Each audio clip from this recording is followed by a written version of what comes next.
insecte-proof, c'est d'éviter toute possibilité que le matériel soit contaminé. Une des problématiques majeures justement qui a eu lieu dans différents pays, ça a eu lieu aussi à La Réunion il y a 20 ans, c'était une production de plants qui étaient malades parce que personne ne le savait. Et donc là l'idée c'est on produit et on sait qu'il n'y a aucun risque. Bien sûr ce matériel risque d'être contaminé lorsqu'il va être planté. Mais on a une démarche là-dessus qui est rigoureuse et qui permet de limiter le développement fort de la maladie. Alors aujourd'hui, j'ai 4 blocs, je vous ai dit, et là je suis en train de... Alors j'avais des plants que j'ai vendus l'année dernière, et là je suis en reproduction là encore. Je redémarre pour cette année-ci. Alors bon, on va faire un petit tour, on descend. Oui, bien sûr. Voilà. Alors celle-ci a été repiquée là au mois de... octobre, fin octobre.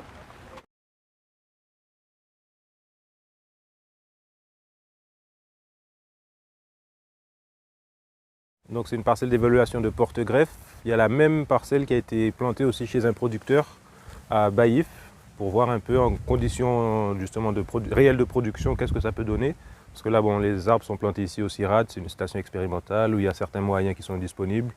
Il y a du personnel pour entretenir et les conditions de production chez un producteur ne sont pas forcément les mêmes. Donc c'est pour ça qu'on a décidé de répliquer chaque parcelle chez un producteur pour après pouvoir comparer les résultats et voir si c'est vraiment réalisable et intéressant d'un point de vue production. Voilà. Qui permet de relancer toute la machine. De relancer en permanence. Donc, et sinon après, on a essayé également d'équilibrer. Donc ça c'est vraiment très technique. Hein. Donc aujourd'hui, mais ce n'est pas vraiment, je dirais, vraiment plus coûteux. Donc il faut beaucoup plus réfléchir quand on pense à fertiliser la plante et ne pas donner à outrance. Donc c'est devenu très technique. Et donner au bon moment. Au bon moment. Pour que l'arbre se redéveloppe et régénère de la tige, qui voilà. va permettre de relancer de la floraison et à ce moment-là relancer de la fructification. Bonjour, agriculteur des Branches Achille. Je suis à 400 mètres d'altitude. J'ai fait l'essai en 2017.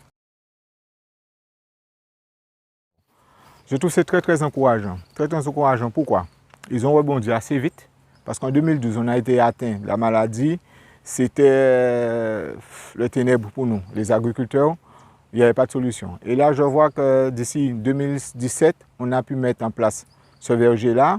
Malgré toutes les pressions que l'arbre a concernant, moi j'ai des fourmis manioc qui les attaquent. Je suis à 400 mètres d'altitude, j'avais bien précisé. Je n'ai pas d'irrigation.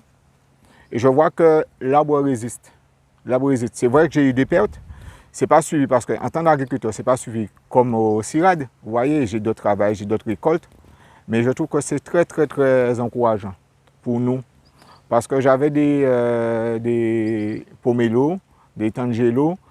Dans une année, quand j'ai eu la maladie, dans une année, j'avais déjà tout perdu.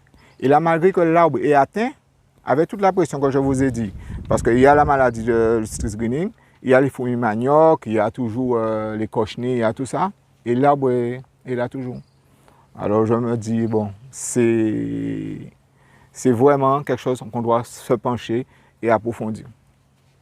C'est vraiment une lueur d'espoir pour nous, parce que si on n'a plus d'agrumes, eh ben, ça nous fera vraiment mal. Et après, en termes de pratique, est-ce que... Alors, pratique, oui, voilà. En tant que professionnel, comme je vous ai dit, le temps est compté pour moi. Il n'y a pas que ça. Alors, j'ai d'autres pratiques pour gérer l'énormément. Je mets des plantes de couverture, ça peut être des giromons, des concombres. Ça change au fur et à mesure pour avoir plus de temps pour m'occuper de la parcelle. Qu'est-ce qu'il y a encore? Voilà, j'avais eu, effectivement, je ne pouvais pas répondre. J'ai eu la maladie qui a commencé à faiblir là parce que je faisais que de l'engrais, pas l'engrais foliaire.